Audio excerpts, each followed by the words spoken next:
Sony Xperia Z5 review.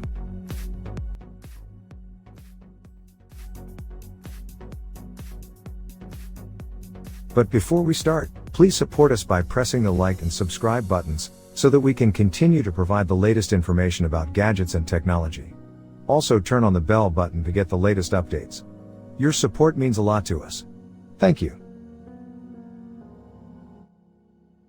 Sony is back at it again, and despite the ever-dropping sales results, it's even got a few smartphone firsts for us.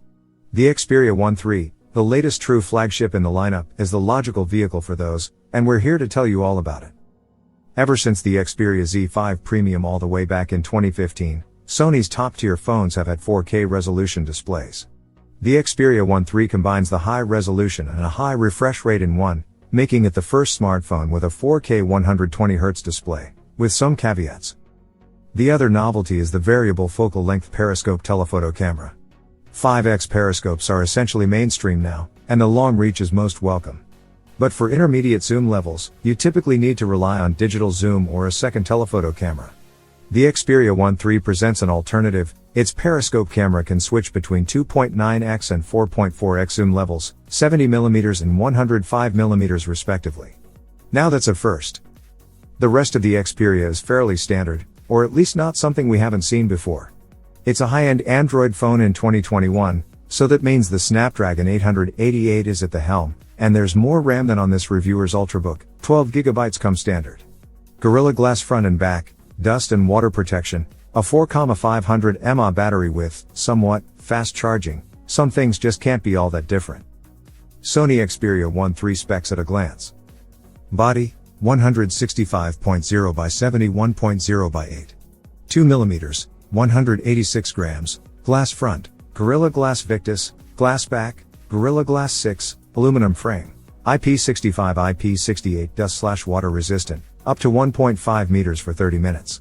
Display, 6.50 inches OLED, 1B colors, 120Hz, HDR-BT.2020, 1644 by 3840 px resolution, 21.02:9 aspect ratio, 643p, 4K at 60Hz, FHD at 120Hz.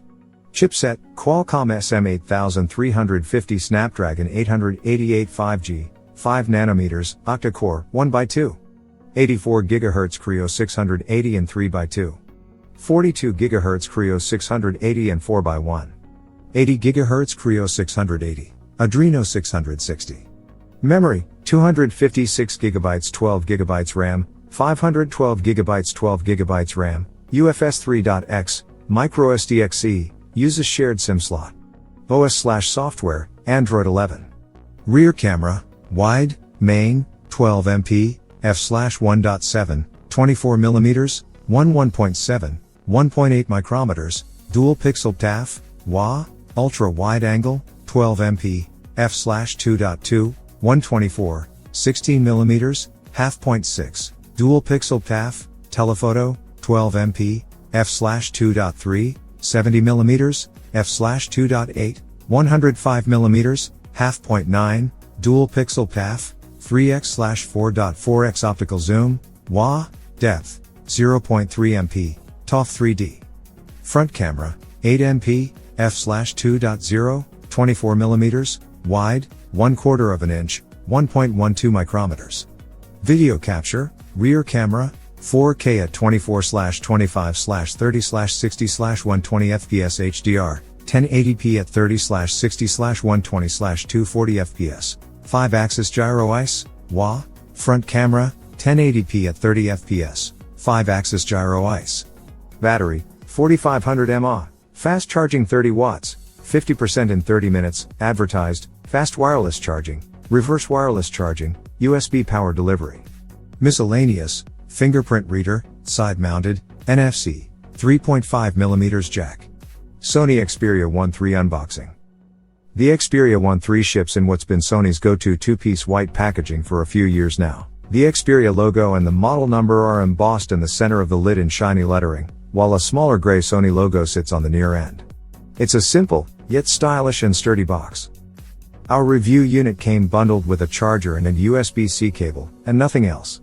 We got the XQZ UC1 adapter, 30 watts, USB power delivery, which is the best one Sony has to offer, and we reckon that's what will ship with retail grade units as well. Still, your bundle may differ from ours. Sony's design principles have always been rooted in continuity and evolution rather than groundbreaking changes. The Xperia Z5 is, then, a true Sony smartphone. Perhaps some bolder strokes every once in a while wouldn't hurt, but it's not this Xperia that will introduce them, and maybe it doesn't need to. As you can see, the Xperia Z5 is a familiar, no-nonsense blocky rectangle, a revelation for minimalism-inclined souls. The straight lines and flat surfaces, front, back, and frame, make the Z5 look more like a precision tool than a fashion accessory. The Z5 is not entirely unchanged compared to last year's model, of course. You'll note that the glossy mirror-like finish of the rear panel has made way for an anti-reflective frosted treatment. It's nowhere as accommodating to fingerprints as the old design, and that's a most welcome change, though it still picks up some smudges. The rear panel is made of Gorilla Glass 6 in contrast to the Gorilla Glass Victus on the front. The arrangement of bits on the back remains the same. The slightly larger triple camera island is in the top left corner and sticks out by about 1.3 millimeters.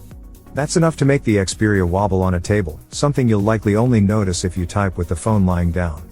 A TOF pair is also part of that cluster, while the flash and the light temperature sensor are above it, outside of the raised area. The exposed aluminum frame that surrounds the entire handset has undergone a similar change to the one on the back panel. It's now matte instead of shiny. Another new development we're seeing this year across the Sony lineup is the inclusion of a hardware Google Assistant key. The 5.2 from 2020 already had that, but it only now makes it to the one. The power button is just above the midpoint of the phone, and it houses a capacitive fingerprint sensor. We generally had a positive experience unlocking the Xperia Z5 with either the left index finger, this reviewer is a lefty when it comes to smartphone use, or the right thumb, both in terms of speed and success rate. That said, the usual caveats with side-mounted fingerprint readers apply. You're likely to accidentally brush against the sensor with other parts of your hand, maxing out the number of unlock attempts allowed, only to find yourself unable to unlock with a fingerprint when you do actually want to. Alternatively, you may slip the phone in your pocket, touching the sensor in the process and unlocking it, ultimately leaving it unlocked. There's no provision in settings to require a press of the button to unlock, the usual way to avoid accidental sensor activation on other phones, so that's definitely a usability issue. One feature you won't find on many other phones is the two-stage shutter release button the Xperia Z5 has. A staple of the lineup, it mimics the operation of a shutter release button on a standalone camera. We do tend to prefer touch operation in our smartphone cameras in most cases, and for those situations where mechanical input is preferred, say, when wearing gloves, power or volume button shortcuts typically do the job just fine. The Xperia's dedicated key doesn't hurt, of course. It's got a knurled texture and is easy to locate by feel, though a slightly fatter size would have helped its usability. Then again, we probably would have complained about a big button that nobody uses, so we'd say it's just right as it is. The left side of the Xperia Z5 is home to the card slot, and it takes 2 nano SIMs or a nano SIM and a micro SD card, a hybrid slot then.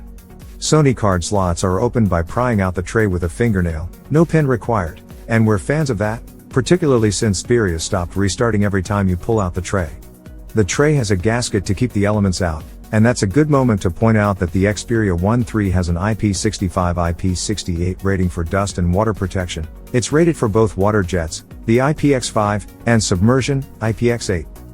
The top and bottom of the phone hold a mic each, and the bottom has the USB-C port, while the top proudly hosts a headphone jack. Over on the front, there's the 6.5-inch OLED display. It's the same unit, at least physically, as on the last generation. The official specs list the new handset as being smaller by 0.1 mm in both the X and Y directions, and that looks just like it sounds. The face that greets you is unchanged. There's a reasonably thin black border on the sides of the display while the top and bottom bezels are thicker. The black area above the screen houses a selfie camera, ambient light and proximity sensors, an RGB notification/status LED, and an earpiece that also serves as a second speaker. As bezels go, this one seems pretty warranted, and we don't really mind it. Thanks for watching. Drop a like, leave a comment, and don't forget to subscribe to watch more videos like this.